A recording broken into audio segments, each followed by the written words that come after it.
Hi, this is Christy again. Today I want to talk to you for a few minutes about helping your student create their college list. So, of course, this is the list of colleges to which they will actually apply inevitably, but it doesn't have to start out that way. You can be really generous with how many colleges you start with, and then you can just narrow it down as you do some research or maybe do college visits. So the first thing, of course, you know me well enough by now. I need to say it. This is about them. It's not about you. I don't mean to sound harsh, but I've seen lots of different circumstances where parents influence their student into considering the alma mater that they went to that perhaps may not be the best fit for the student. Or even some parents who have persuaded students to apply to the college that the parent themselves did not get into, maybe in the hopes of redeeming their family name. There's lots of emotion on the parent side as their student goes through this process, and I know it's difficult, but just remember that this is what's best for them. That's what this is about. So that said, that doesn't mean you don't have a role here. You are the sounding board, different perspective. You might consider things or see things about the student that they may not see for themselves. So it's important to have you as part of the conversation as long as your student is the one leading that conversation. So where do you start? So luckily, there are a lot of resources available now that there weren't 30 years ago. There are many search engines. The College Board has their own called Big Future. Naviance has one built in. If you don't know what Naviance is, that's the platform that high schools can partner with that not only provides that search engine, it also provides a way for schools to provide uploaded transcripts and letters of recommendation, and it also feeds directly into the Common App. So it's a really great tool. If your school doesn't use it, though, there are plenty of others available. Again, like the College Boards itself, the College Board is the resource for the SAT. They're the ones who have created the SAT. So the first step is sit down and talk about it. Talk about what your son or daughter thinks about when they think about college. What do they picture it? How do they feel? What are the first things that come to mind? Do they picture a big bustling city?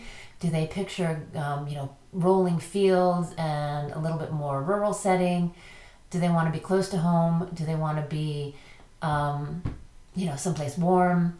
I know it's going to be hard for you not to chime in on this. Again, you can only insofar as the family resources require you to. For instance, if you live in Vermont and your student is considering a school in California, if there's a financial issue there where the travel, once you're into college, the travel budget is just not there, you may need to give them a constraint with regard to, they need to be within a 4-hour drive or something like that.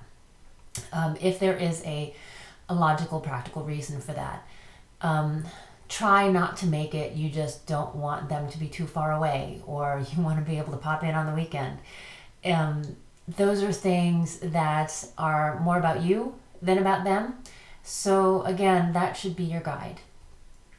So as you help your student make the list, before you even get to the list of colleges, make that list of geographic area, climate, if any, and then you can move on to urban, suburban, how big, do they feel like they want to see familiar faces everywhere they go, or are they more excited by a giant campus where they're always meeting somebody new? Then you can get onto content and curriculum. You can think about roughly, they may not know exactly what they want to do at 17 or 18 years old, but they may kind of know, maybe it's the sciences, maybe it's the arts, maybe they've always wanted to write the great American novel and want to go to a college that has an amazing array of literary resources available to them. Maybe it's technology. Those are the kind of things that you can narrow it down to. And or maybe they just have no clue and just want to go to a really good liberal arts college. Sometimes it takes a year or so of trying a little bit of everything before you really know what fits. So once you've done that, then you want to think about prioritizing what matters most. Is it sports? Is it the curriculum? Is it location? These kind of things will really help you. On some of the search engines, it'll give you the must-haves or the would like to haves. They can let you categorize those things. So as the search engine sorts and classifies and brings up this list of colleges that will be kind of alarmingly long, but the more specific you can get with the more criteria that you know, the more manageable it becomes. Most of those search engines will also ask you questions about financial aid, expected parent contribution, how much money you can spend.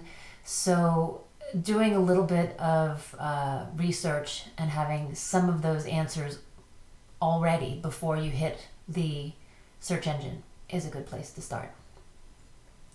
That's the one that financial aspect is the one that really you do own. I know that it's really hard, especially if it's an alma mater or if your son or daughter saw something or visited somebody at a specific school they just went head over heels for. You need to, or I suggest that you manage the expectation level first with regard to what you can contribute. Some people like myself, what we decided to do is offer our students, they happen to both be boys, so our sons, that we would pay equal to what state college is right now. So we live in Massachusetts. So whatever the Massachusetts state schools cost for tuition, that would be our contribution. Anything else, they need to decide if they're willing to take on for themselves. It's a big decision, but I kind of firmly believe that having a little skin in the game is good for a student. It teaches them the value of what they're doing. The reason I bring this up now is because if your son or daughter finds a place that they do love and really want to go to, and you just find you can't manage it, they get into MIT and they're excited and they get the acceptance letter, and you've got to tell them you can't go, we can't afford it, we don't have the resources. Having that financial part done, it's like buying a car or buying a house. You start with the budget first and then you go shopping, right? So I suggest that you do some of that legwork first. It's painful. I've looked at the FAFSA application. I've looked at the worksheets for expected family contribution from some colleges. It's like doing your taxes. It is an ugly proposition, but if you can get that done ahead of time, it's like having your mortgage pre-approved. You know where you stand. And that way you are saving not only your student from the heartbreak of not being able to thinking that maybe they could go to their college and the college accepting them only to have to decline, but also saving you the heartache of having to say that after the fact.